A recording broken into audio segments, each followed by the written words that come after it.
여러분 안녕하십니까? 여수 MBC 뉴스투데이입니다. 시행사가 법정 관리에 들어가면서 중단됐던 여수 경도 진입도로 조성 사업이 조만간 재개될 예정인데요. 선박람회 개최 전에 임시 개통될 수 있도록 공사 기간을 단축해야 한다는 주장도 나오고 있습니다. 보도에 김주희 기자입니다.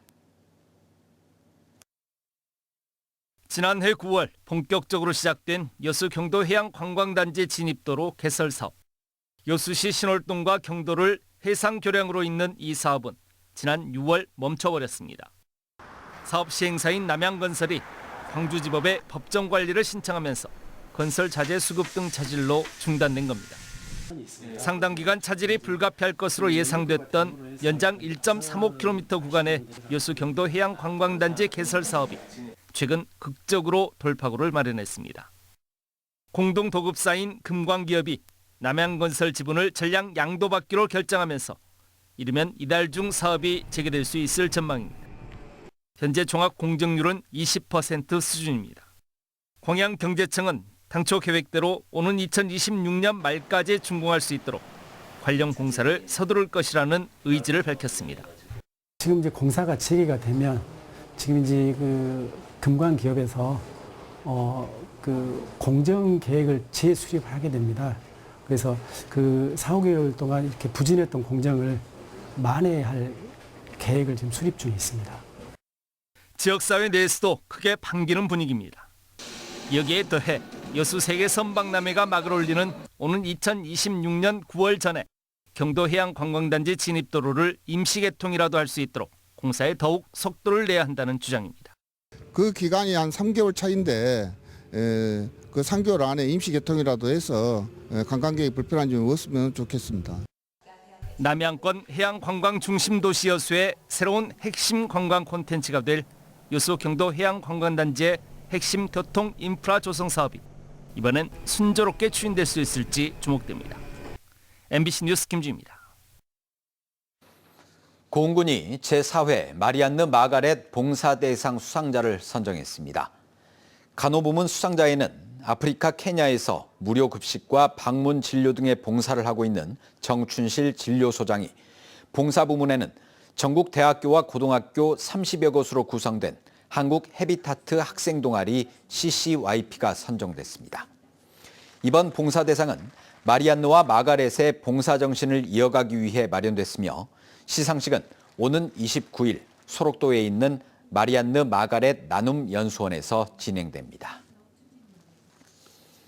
11월을 맞아 광양 출신의 소설가이자 사학자인 이균영 작가가 조명받고 있습니다. 이 작가는 지난 1951년 광양읍 우산리에서 태어나 1977년 신춘문예에 당선됐고 단편소설 어두운 기억의 저편을 통해 제8회 이상문학상을 수상했습니다. 또 단재 학술상을 받아 사학계의 주목을 끈 이 작가는 지난 1996년 11월 교통사고로 갑작스럽게 세상을 떠났습니다. 이 작가의 생가 근처인 광양 우산공원에는 현재 문학동산이 들어섰으며 매년 11월 시민들의 추모 발길이 이어지고 있습니다. 여수산단 기획보도 마지막 시간입니다. 여수산단 입주업체들의 불황은 단순히 지역만의 문제가 아닙니다. 국내 주요 산업에도 악영향을 미칠 수 있어 정부 차원의 대책이 절실합니다. 보도에 최황지 기자입니다. 석유화학 업계의 불황으로 여수 산단의 침체는 빨라졌습니다. 지역을 바치던 산단이 휘청이니 골목 상권은 물론 지자체의 재정 여건에도 빨간불이 켜졌습니다. 서민 경제가 침체되는 것도 사실상 산단에 여파할 정도로 우리 시민이 체감하는 어려움은 심각합니다. 이러한 위기를 타개하기 위해서는 민관 당의 뜻을 모아야 합니다. 위기 극복을 위해 전남도가 5조 원대 종합계획을 발표했습니다. 기존 석유화학을 친환경 고부가 산업으로 전환하겠다는 내용이 핵심입니다. 또 전력과 용수의 원활한 공급을 위한 인프라 확충은 물론 탄소 중립형 산단 조성과 각종 규제 완화 등도 담겼습니다. 예산을 만들어서 이렇게 시기적으로 이렇게 해 가는다는 이런 부분들은 골든타임을 또 혹시라도 놓칠 수도 있습니다. 우선 빨리 산단의 어려운 걸 뭘 처방을 해야 될 것이냐 일단은 처방을 하고 봐야 됩니다. 하지만 이 같은 대책 외에 산단 입주 기업들은 지금 같은 위기를 벗어나기 위해선 산업위기 선제대응 지역 지정이 무엇보다 시급하다고 말합니다. 당장 적자에 시달리고 있어 체감할 수 있는 정책이 먼저라는 겁니다. 산업위기 선제대응 지역은 산업위기로 지역경제 여건이 악화할 때 정부가 지정할 수 있습니다. 지정되면 정부로부터 각종 금융과 재정 지원뿐만 아니라 연구개발 비용도 지원받을 수 있습니다. 2년 전 태풍으로 철강 산업 피해를 본 경북 포항이 금융과 재정 등을 지원받았습니다. 글로벌 경기 침체, 중국, 중동 등의 공급 과잉 등으로 인해서 큰 어려움에 직면하고 있습니다. 전라남도는 이에 대응하기 위해서 위기 대응 협의체를 구성해서 산업계와 함께 대책을 마련하고자 합니다. 전남도는 조만간 산업위기 선제대응 지역을 산업부에 건의할 예정이며 내년 1월엔 여수산단 중장기 발전을 위한 로드맵을 최종 발표할 예정입니다. 한국보다 먼저 석화산업의 불황을 겪은 일본은 정부의 주도하에 산업 재편과 연구 개발을 진행했습니다. 여수산단이 지난 50여 년간 국가 경제의 중추적 역할을 해온 만큼 정부가 지금이라도 문제 해결에 앞장서야 한다는 목소리가 커지고 있습니다. MBC 뉴스 최왕지입니다. 대규모 해외 연수로 구설수에 올랐던 여수시 의회가 연수 결과를 활용한 정책을 제안해 눈길을 끌고 있습니다. 여수시 의회 강재현 의원은 최근 본회의 5분 자유 발언에서 지난달 해외 연수로 다녀온 노르웨이 오슬로와 핀란드 헬싱키 등 북유럽 기후 정책 등의 장단점을 소개하며 여수시의 탄소 중립 정책을 위한 선진 사례로 제안한다고 밝혔습니다. 강 의원은 또 이번 연수 경험을 바탕으로 정책 제안을 이어가겠다며 지속 가능한 발전과 시민 복지 향상을 위한 정책 개발을 약속했습니다. 여수시가 야간 관광 특화 도시 조성 사업으로 진행하는 캔들라이트 콘서트의 올해 마지막 공연이 내일 저녁 예울마루 분수광장에서 개최됩니다.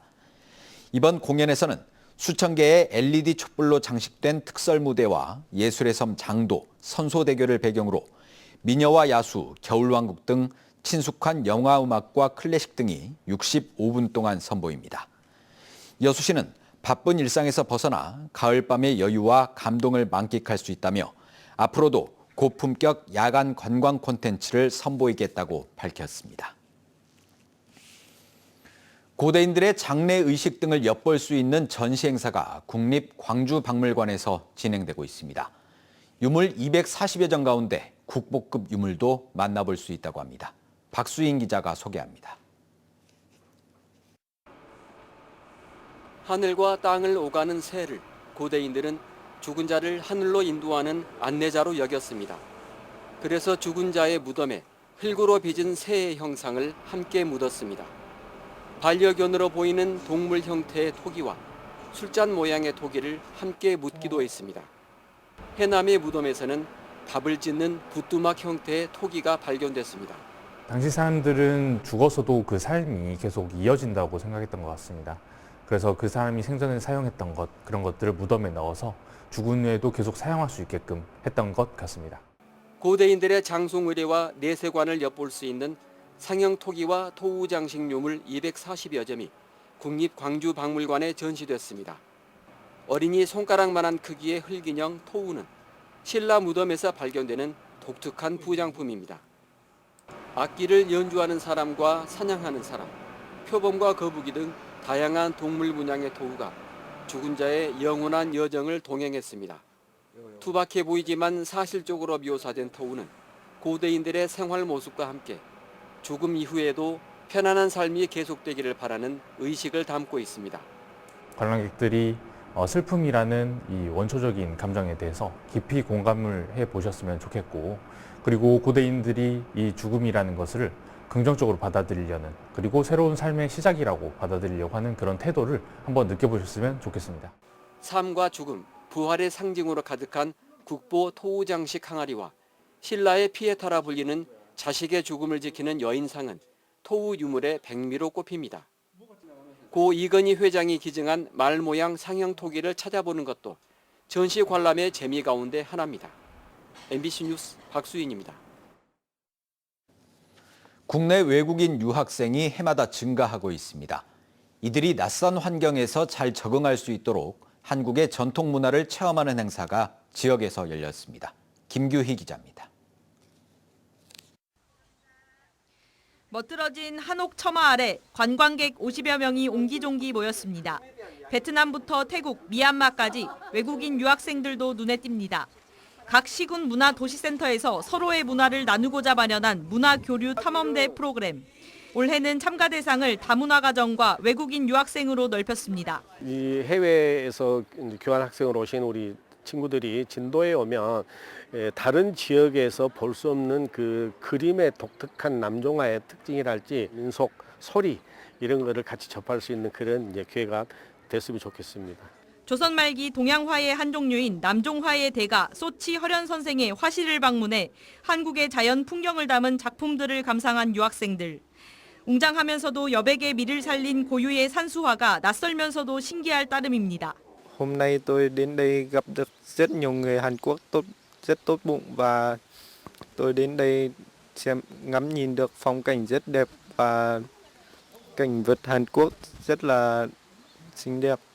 Ở đây có những bức tranh tuyên truyền về văn hóa Hàn Quốc rất nổi bật. 난생 처음 붓글씨를 써보는 체험도 해봅니다. 한국어 선생님 하고 싶어요. 한글 처음 썼어요. 재미있어요.